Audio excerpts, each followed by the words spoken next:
Hi friends, welcome to pujas kitchen. ఈరోజు మనం చేయబోయే రెసిపీ ఆలు ఫ్రై. సో స్టవ్ ఆన్ చేసి బౌల్ని అయితే పెట్టేసుకోండి. అందులో 2 టేబుల్ స్పూన్ ఆయిల్ని అయితే వేసేసుకోండి.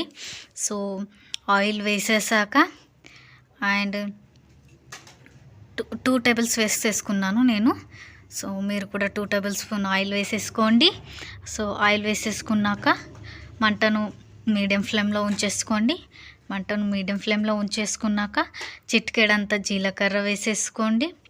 మంచిగా పోపు దినుసులు కూడా వేసేసుకోండి. జీలకర్ర మరియు జీలకర్రను వేసేసుకోండి. జీలకర్రను వేసేసుకున్నాక చిటికెడంత పసుపుని వేసేసుకోండి. పసుపుని వేసేసుకున్నాక మరియు ఉల్లిపాయలను అయితే కట్ చేసి ఉంచుకోండి. 1 ఆనియన్ని కట్ చేసి ఉంచుకున్నాక ఆనియన్ని కూడా వేసేసుకోవచ్చు. అండ్ ఒక 2 పచ్చిమిర్చిని కూడా కట్ చేసి ఉంచుకోండి. పచ్చిమిర్చిని కూడా కట్ చేసి వేసేసుకోండి. సో మరియు ఆలును కూడా బాగా కట్ చేసి ఉంచుకోండి. సో అల్లం వెల్లుల్లి పేస్ట్ని అయితే వేసేస్తున్నాను. మరి ఆలుగడ్డల్ని కూడా కట్ చేసి ఉంచుకోండి. సో పొటాటోని కట్ చేసి ఉంచుకొని బాగా వాష్ చేసి ఉంచుకోండి. సో ఆనియన్స్ బాగా గోల్డెన్ కలర్లో ఫ్రై అవ్వాలి. గోల్డెన్ కలర్లో ఫ్రై అయ్యాక అండ్ మీరు అందులో బిర్యానీ ఆకుని కూడా వేసేసుకోండి. నేను వేసేసుకున్నాను బిర్యానీ ఆకును. సో బాగా గోల్డెన్ కలర్లో ఫ్రై అవ్వాలి. గోల్డెన్ కలర్లో ఫ్రై అయ్యాక కట్ చేసి ఉంచుకున్న ఆలుని బాగా వాష్ చేసి బౌల్లో అయితే వేసేసుకోండి. సో నేను ఒక పావు కేజీ ఆలునైతే తీసేసుకున్నాను. సో వేసేసుకున్న తర్వాత బాగా మిక్స్ చేయాలి. సో ఇలాగ బాగా మిక్స్ చేసేసుకోండి. సో ఆయిల్ అంతా పట్టేలా బాగా మిక్స్ చేసేసుకోండి. మిక్స్ చేసుకున్న తర్వాత ఓ 5 మినిట్స్ మూత పెట్టేసి అలాగే వదిలేసేయాలి కుక్ అవ్వడానికి.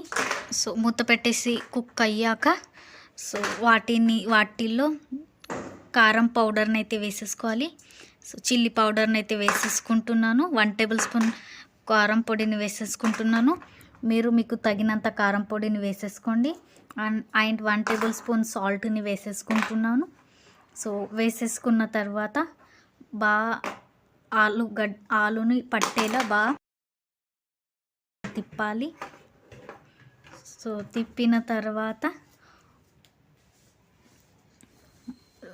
మంటను లో ఫ్లేమ్లో ఉంచుకొని ఒక 5 మినిట్స్ అలాగే వదిలేసేయాలి. సో 5 మినిట్స్ తర్వాత దాన్ని మళ్ళీ ఓసారి బాగా మిక్స్ చేసుకోవాలి. మిక్స్ చేసుకున్న తర్వాత మీరు 1 గ్లాస్ వాటర్ని వేసేసుకోవచ్చు. నేను 1 గ్లాస్ వాటర్ని వేసేసుకుంటున్నాను.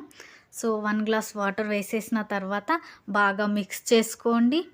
సో మిక్స్ చేసుకున్న తర్వాత అండ్ మీకు నచ్చితే పల్లి పౌడర్ని కూడా వేసేసుకోవచ్చు. నేను కూడా వేసేసుకుంటున్నాను పల్లి పౌడర్. అండ్ లాస్ట్లో మసాలా కూడా వేసేసుకోవచ్చు.